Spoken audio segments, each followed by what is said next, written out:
तो मूवी के स्टार्ट में हम ब्लिंकी को देखते हैं जो हमें एक कहानी सुनाता है कि सदियों साल पहले धरती पर इंसानों और ट्रोल्स के बीच लड़ाई छिड़ गई थी। एक तरफ थे इंसान और अच्छे ट्रोल्स तो दूसरी तरफ थे बुरे ट्रोल्स। तब के सबसे शक्तिशाली विजार्ड ने एक एम्यूलेट बनाया जिसकी मदद से इंसान लड़ाई जीत गए। इसके बाद ट्रोल्स धरती के नीचे एक छोटे सिटी में गुमनामी की जिंदगी जी रहे थे। उस जगह का नाम होता है आर्केडिया। मगर एक दिन ट्रोल हंटर कांजीगर को एक शैतान ट्रोल ने मार गिराया। उसके बाद पहली बार मर्लिन का एम्यूलेट किसी इंसान को मिला जिसका नाम जिम होता है और अब वो ट्रोल हंटर बन के बुरे ट्रोल्स को हंट करने लगता है, जिसमें उसका साथ टोबी और क्लेयर देते हैं और कुछ एलियंस भी होते हैं। मगर एक लड़ाई में विजार्ड्स ने मर्लिन के एम्यूलेट को नष्ट कर दिया। उन विजार्ड्स में से एक जिसका नाम नारी होता है वो ट्रोल हंटर की तरफ आ गई अच्छाई के लिए। उस दिन से बाकी के दो विजार्ड्स उसको ढूंढ रहे हैं क्योंकि वे लोग जेनेसिस शील्ड को एक्टिवेट करना चाहते हैं। दोस्तों इसके बारे में हमें मूवी में आगे पता चलेगा। अगले सीन में हम नारी और डॉक्सी को देखते हैं जो ट्रेन से जा रहे होते हैं। डॉक्सी के पास एक बर्ड होता है जिसका नाम आल्ची था। दरअसल ये एक ड्रैगन होता है। तभी वहाँ पर बेलरॉक और स्केरियल आ जाते हैं नारी को लेने के लिए। बेलरॉक एक फायर विजार्ड होता है तो स्केरियल एक आइस विजार्ड। डॉक्सी उन्हें अपने जादू से रोकने लगता है। तभी वहाँ पर क्लेयर और जिम भी आ जाते हैं। जिम अब कोई ट्रोल हंटर नहीं था मगर उसके पास एक एलियन शील्ड होती है जिसकी मदद से वो उनसे लड़ने लगता है। दूसरी तरफ स्टीव और कार्ल ट्रेन पर एक रेडिएशन छोड़ने की तैयारी कर रहे थे जिससे विजार्ड्स का जादू खत्म हो जाएगा, जिसके लिए ट्रेन को रोकना होगा। इसीलिए टोबी और आर्ची ट्रेन के कंट्रोल रूम में जाते हैं मगर टोबी के हाथ से ब्रेक टूट जाता है जिसके कारण ट्रेन रुक नहीं पाती और आगे निकल जाती है और अब वे लोग वैन लेकर ट्रेन का पीछा करने लगते हैं। तो दूसरी तरफ बेलरॉक और जिम ट्रेन के ऊपर लड़ रहे होते हैं जिसमें जिम काफी घायल हो जाता है। ये देखकर क्लेयर जिम को वैन में टेलीपोर्ट कर देती है। स्टीव किसी तरह से रेडिएशन छोड़ने में कामयाब हो जाता है मगर वो कुछ ही देर तक रहता है जिसके कारण अब ट्रेन ट्रैक से उतरने वाली होती है। मगर सही टाइम पर डॉक्सी अपना जादू से ट्रैक्स बनाकर ट्रेन को बचा लेता है। उसके बाद स्केरियल नारी को ट्रेन से बाहर निकालकर लेकर जाने लगती है मगर डॉक्सी उसे पकड़ लेता है और अपने जादू से उसके साथ बॉडी स्विच कर लेता है। आगे विजार्ड्स डॉक्सी को लेकर चले जाते हैं जो कि नारी के बॉडी में था और बाकी सबको पुलिस पकड़ लेती है और उनसे सवाल पूछने लगती है मगर कोई भी जवाब नहीं देता। लेकिन टोबी बचपने में सब कुछ बता देता है मगर पुलिस उस पर विश्वास नहीं करती। उसके बाद वहाँ पर कुछ लोग आते हैं। वे कहते हैं कि वे लोग CIA से है। उनमें से एक का नाम स्टेरेन होता है। दरअसल ये एक एलियन था और अब वे लोग सभी को लेकर जाने लगते हैं। उसी भी स्टेरेन के दो साथी जो रोबोट थे उनमें से एक खराब हो जाता है और पुलिस उन्हें पकड़ने ही वाली होती है कि नारी अपने मैजिक से सबको वहाँ से निकाल लेती है और फिर सभी लोग स्टेरेन के साथ आजा फोर्ट में आ जाते हैं जहाँ हम देखते हैं कि जिम की 3 पसलियां टूट चुकी होती है और वो काफी उदास होता है क्योंकि वो बिना मर्लिन के एम्यूलेट के कुछ नहीं होता। तभी उसकी माँ बारबरा उसे खुश करने के लिए कहती है कि उसने और वॉल्टर ने एंगेजमेंट कर ली है और वे जल्द ही शादी करने वाले हैं। तो दूसरी तरफ स्टेरेन की बहन आजा आ जाती है जो एलियन की रानी होती है। आजा को देखते ही स्टीव जाकर उसे किस करता है। इस पर आजा कहती है कि ये उनकी 7वीं किस थी और उनके ग्रह के अनुसार उनके अब बच्चे होंगे। लेकिन मजे की बात यह होती कि प्रेग्नेंट आजा नहीं बल्कि स्टीव होगा। उसके बाद सब लोग मीटिंग करते हैं जिसमें ब्लिंकी बताता है कि विजार्ड्स नारी को इसलिए लेकर जाना चाहते हैं क्योंकि उन्हें जेनेसिस शील्ड को एक्टिवेट करने में उसकी जरूरत पड़ेगी और वो एक्टिवेट होते ही पृथ्वी का पुनर्जन्म होगा। आगे वो ये भी बताता है कि बेलरॉक, स्केरियल और नारी ने टाइटन की मदद से इस यूनिवर्स को बनाया। तो दूसरी तरफ विजार्ड्स नारी को लेकर जेनेसिस शील्ड को एक्टिवेट करने लगते हैं मगर कुछ नहीं होता क्योंकि नारी के बॉडी में तो डॉक्सी होता है और अब उन्हें पता चलते ही वे लोग डॉक्सी का जादू तोड़ने लगते हैं जिससे उसे काफी दर्द होता है। तो दूसरी तरफ सेम हालत डॉक्सी की भी होती है। नारी जो डॉक्सी के बॉडी में थी वो जाते जाते कहती है कि ट्रोल हंटर्स 9 कॉन्फ़िगरेशन बनाएंगे और क्रोनोस्फीयर बिगड़ी को बनाएगा। इस पर जिम कहता है कि वो ऐसा नहीं कर सकता क्योंकि अब वो ट्रोल हंटर नहीं रहा। तभी आशा उसे अपना बनाया हुआ एम्यूलेट देती है जिसे उन्होंने मर्लिन के एम्यूलेट की तरह ही बनाया है जिसमें आजा के प्लेनेट का स्टोन लगा हुआ है। वही अब डॉक्सी को होश आते ही वो बताता है कि नारी को ऐसी जगह पर रखा है जहाँ ट्रेन की रिपेयरिंग की जाती है मगर प्रॉब्लम यह होती है कि अमेरिका में ऐसी हजारों जगह होती है। तभी क्लेयर कहती है कि मैं नारी से कनेक्ट करके सबको वहाँ पर लेकर जा सकती हूँ। सब लोग वहाँ पर पहुँच जाते हैं मगर वहाँ पर कोई नहीं होता। तभी डॉक्सी को महसूस होता है कि यहाँ पर जादू किया गया है। उसके बाद वो अपने जादू से उस जगह को सामने लाने में कामयाब हो जाता है। वो देखते हैं कि नारी उनके कब्जे में है और वे लोग जेनेसिस शील्ड को एक्टिवेट करने वाले थे। सब लोग उन पर हमला करने की कोशिश करते हैं मगर सुरक्षा कवच की वजह से कुछ नहीं कर पाते। साथ ही में जिम का एम्यूलेट भी काम नहीं कर रहा था। अगले ही पल जेनेसिस शील्ड एक्टिवेट हो जाती है और अब तीनों भी विजार्ड गायब हो जाते हैं। उसके बाद हम देखते हैं ग्रीनलैंड से आइस टाइटन निकलता है जिसे स्केरेल कंट्रोल कर रहा था।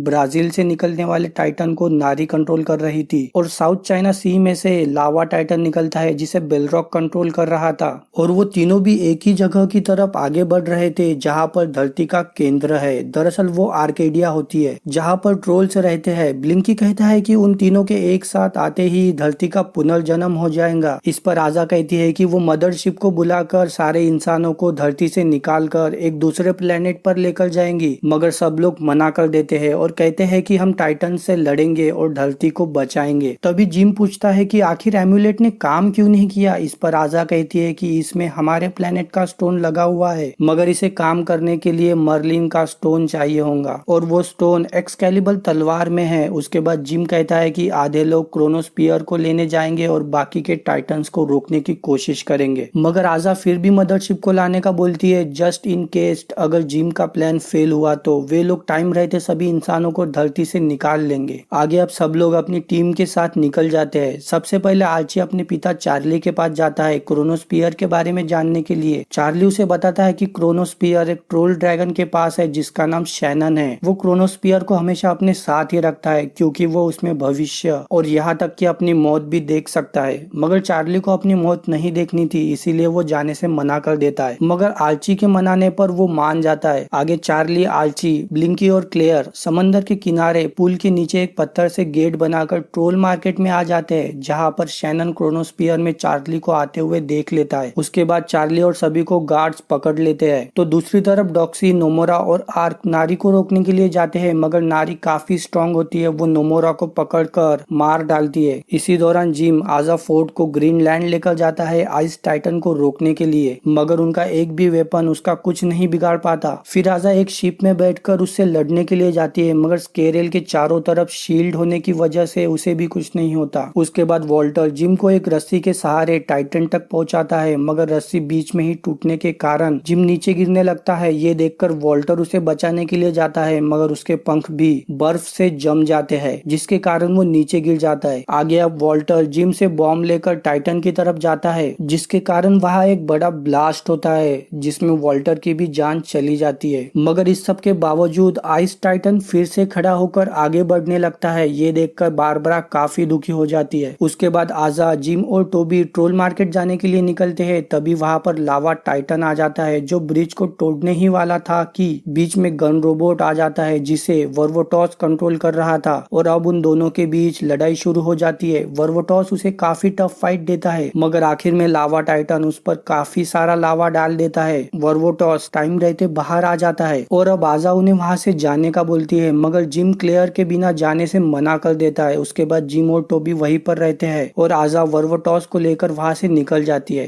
तो दूसरी तरफ ट्रोल मार्केट में चार्ली और सभी को शैनन के सामने पेश किया जाता है। दरअसल शैनन ने भविष्य देख लिया था कि ये लोग क्रोनोस्फीयर लेने आ रहे हैं। तभी आर्ची किसी तरह से क्रोनोस्फीयर ले लेता है और फिर सभी लोग वहाँ से भागते हैं, मगर गेट तक पहुँचने से पहले ही शैनन वहाँ पर आ जाता है और वो क्रोनोस्फीयर ले लेता है। वो क्रोनोस्फीयर में देखता है कि उसके ऊपर कई सारे पत्थर गिरने वाले हैं और ऐसा ही होता है। और अब ब्लिंकी क्रोनोस्फीयर को लेकर स्टोन से गेट बनाने लगता है, मगर स्टोन बीच में ही टूट जाता है। तो बाहर जिम उसी स्टोन को उठाकर गेट बना देता है जिसमें उसे काफी दर्द होता है। गेट से ब्लिंकी और क्लेयर तो बाहर आ जाते हैं, मगर चार्ली और आर्ची नहीं आ पाते। उसके बाद आजा सभी को शिप में लेकर जाती है और फिर सब लोग आर्केडिया पहुंच जाते हैं जहाँ पर डॉक्सी और आर्क भी होते हैं। डॉक्सी कहता है कि अगर वो नारी से बात कर सके तो वो उसे विजार्ड के जादू से बाहर निकाल सकता है। उसके बाद क्लेयर सभी को नारी के टाइटन पर पहुंचा देती है। वहां पहुंचकर उन्हें कई सारे जड़े पकड़ लेती है। डॉक्सी नारी को होश में लाने की कोशिश करता है। इसी बीच वो नारी का हाथ पकड़ लेता है और नारी होश में आ जाती है। उसके बाद नारी फिर से वही बात बताती है जो उसने डॉक्सी के बॉडी से निकलते हुए कही थी और अब क्लेयर नारी के टाइटन को आइस टाइटन के सामने पहुंचा देती है। इसके बाद नारी के टाइटन और आइस टाइटन में लड़ाई शुरू हो जाती है। आखिर में नारी आइस टाइटन को खत्म कर देती है, मगर इस सब में उसकी भी जान चली जाती है। उसके बाद सब लोग देखते हैं कि दो टाइटन्स मारे जाने के बावजूद लावा टाइटन आर्केडिया की तरफ बढ़ रहा होता है और फिर तभी सभी को पता चलता है कि ब्लिंकी ने बुक का एक पेज पढ़ा ही नहीं होता है क्योंकि वो चिपका हुआ था। उसके बाद सभी को पता चलता है कि अगर 3 टाइटन्स में से एक टाइटन भी आर्केडिया पहुंच गया गया तो हार्ट स्टोन जो आर्केडिया में है वो बाहर आ जाएगा और धरती का पुनर्जन्म होगा। तभी वो देखते हैं कि लावा टाइटन उन्हीं की तरफ आ रहा है। साथ ही में जमीन से बहुत बड़ा हार्ट स्टोन भी बाहर आ जाता है। इतने में ही काल एक्सकैलिबर को लेकर आ जाता है जो पत्थर में गड़ा हुआ होता है। जिम उसे निकालने की कोशिश करता है मगर वो नहीं कर पाता। उसे लगता है कि अब वो ट्रोल हंटर नहीं रहा। तभी वो एम्यूलेट की बैक साइड को देखता है जिसमें उसे सभी का रिफ्लेक्शन दिख रहा था और वे 9 लोग थे।